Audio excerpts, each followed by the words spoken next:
Scientists believe 2/3 of all cancers are caused by our own bad choices, like smoking and not exercising. And the granddaddy of them all, a poor diet, because what you eat can literally kill you.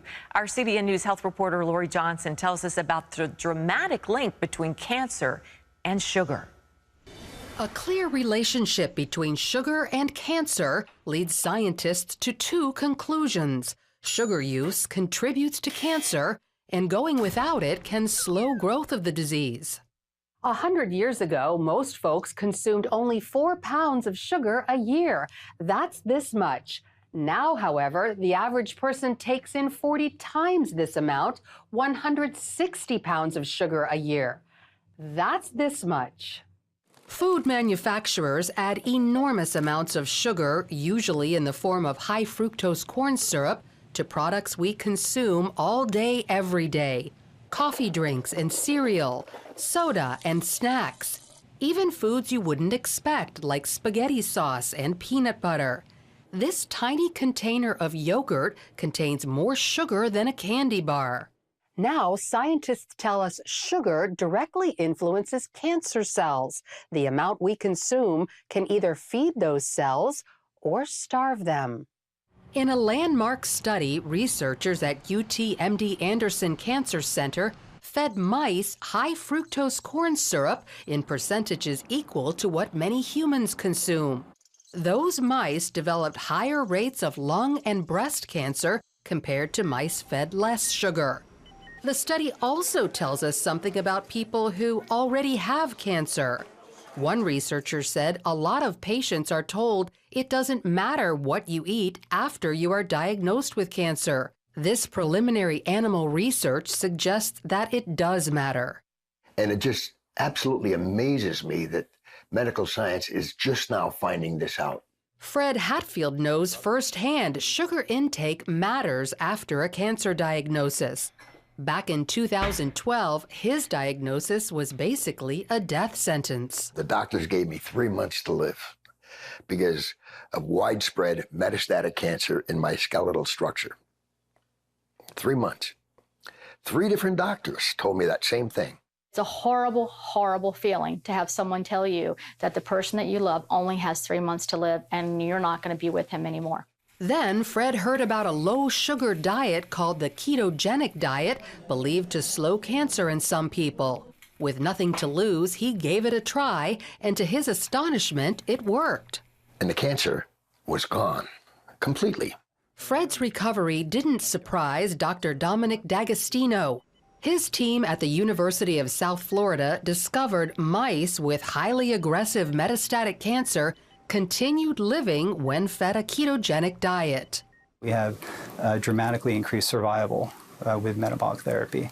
So we think it's important to get this information out. And it's not just lab animals. Dr. D'Agostino has seen similar results in humans. I've been in correspondence with a number of people, probably at least a dozen people, and over the last 1.5 to 2 years, and all of them are still alive, so despite the odds. And so this is very encouraging. The ketogenic diet means no sugar and no starchy carbohydrates like bread and pasta that convert to sugar. D'Agostino says cancer cells love sugar and starch because cancer thrives on the glucose from those foods. Remove the glucose and starve the cancer cells. Glucose also fuels our healthy cells, but if it's not there, those cells can switch to an alternate fuel source called ketone bodies. Cancer cells only run on glucose. Your normal cells have the metabolic flexibility to adapt from using glucose to using ketone bodies, but cancer cells lack this metabolic flexibility, so we can exploit that. Since processed food contains so much sugar and starch, people following the ketogenic diet tend to cook whole foods from scratch. You can go online and there's just cookbooks and, you know, it's clean eating, just very clean eating. None of the sugars, the salts, the trash food.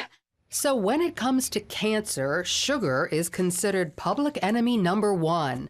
Avoiding it could lead to prevention or slow it down in people fighting the disease. Lori Johnson, CBN News. And our health guru, Lori Johnson, joins us now to talk a bit more about the link between sugar and cancer. Wow, fascinating piece that guy, he said no, cancer was completely gone.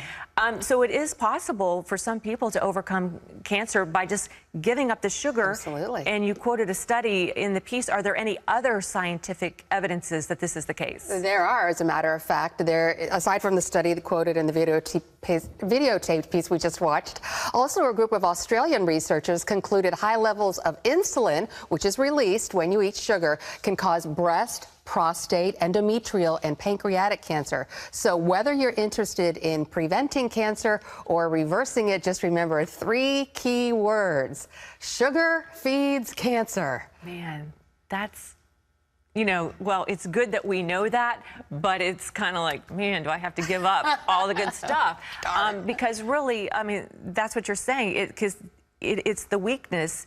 Sugar is the weakness that feeds the cancer. That's right, and it's great that we can exploit that we know that cancer cells thrive on sugar. As a matter of fact, cancer cells uptake sugar 10 times more than regular cells. But the real secret is cancer cells only have glucose receptors, whereas regular cells have both glucose and ketone receptors. So we can literally starve cancer cells by depriving them of sugar, and our other cells will be just fine. Well, we know it means giving up the cupcakes and the soda pop, but what about the hidden sugars? Like, yogurt. I avoid most yogurts because they're just so much sugar. Right. I'm glad you mentioned yogurt. I actually brought a yogurt with me, and this looks to most people like a really healthy choice. Yeah. I mean, it's non-fat. It's a Greek yogurt. Right. This particular yogurt contains 5 teaspoons of sugar. Wow. Look how little it is. So tiny. The way you know how much sugar, added sugar, is in a product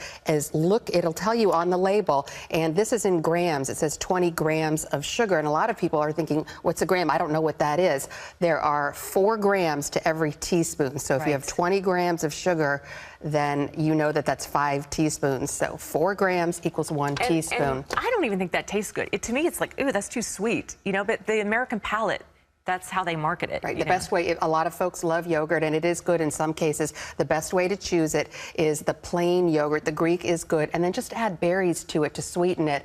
Hidden sugar is in most processed foods. One of our producers, Andrea Garrett, your friend and mine, she was just at home cooking, and she happened to look at the list of ingredients on this seasoned pepper, and there is added sugar in the seasoned pepper. And really, this is consistent with a lot of low salt or salt-free seasonings or foods, because when you take out the salt, you lose a lot of flavor. And so manufacturers add flavor back by adding sugar to it. Same thing with low-fat products. If you take out the fat, then you're losing a lot of the flavor. So the manufacturers add sugar back into it. As an example, look at these 2 cream cheeses. The full-fat cream cheese, and then there's the low-fat version. The low-fat version has twice as much sugar. Give me the fat any day. I know. And you and I were always saying, before it was cool to say fat, we were saying fat is your friend, sugar is your foe. And then all these studies came out. So, we really started this trend. That's right. I'm just kidding. Yeah, we'll take credit for it. But you know what was shocking in the piece that you just did was that 100 years ago, 1 bag of Domino's sugar, a 1-pound bag, was what they would have in a year. Right. And now we have like 16 of those a year. Right. That's just 100 years ago, people only ate cake when it was someone's birthday and on those tiny little plates. It's just, and now we have it every day. It's really crept up. Yeah. We know that there's a lot of, just these 2 pieces of white bread contain almost an entire teaspoon of sugar. So yeah, look at the labels, right? You look at the labels, and the first ingredient is flour, and then the ingredient right after that is sugar. And a lot of the fast foods, they put sugar in their French fries. They put sugar in their bread because they know sugar's addictive. Yeah. Sugar's a drug. It makes everything taste better. I guess it's not a drug exactly, but it acts like a drug because it's very addictive. Absolutely. Yeah, no doubt. So consider when you're when you're choosing products at the store, stay away from the refined carbohydrates. Refined carbohydrates are the white flour products like Sure. bread, bagels, the flour tortillas. And the reason those are bad is because the fiber has been removed almost entirely, or at least partially. So you're a fan of whole wheat bread? If you want to eat grains, then definitely choose the whole grains. And, fruits and vegetables are carbohydrates, Right. but they have the fiber. But, there are high sugar fruits and vegetables. The low sugar ones are the ones you should choose if you're really trying to watch your sugar. Berries are the low sugar fruits. Right. Things like apples and bananas are really high. And most vegetables are low in sugar. Although white potatoes and corn and peas and carrots are kind of high. I did something last night that you do that I have not done in a long time. I made my own salad dressing.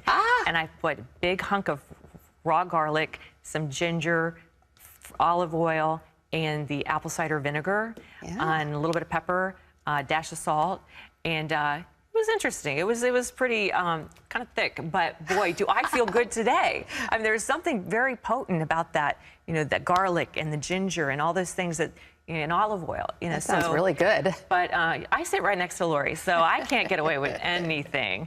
I'm like the food cop of the newsroom. She's the food police. When people have their junk food and they see me coming, they sort of run in the other direction because I'll be wagging my finger. Don't eat that. But we do appreciate it. You're going to help us all live a lot longer. So, Lori, thank you. And if you would like more information on the links between sugar and cancer, you can get it by logging on to cbnnews.com. Lori, thanks. It's my pleasure.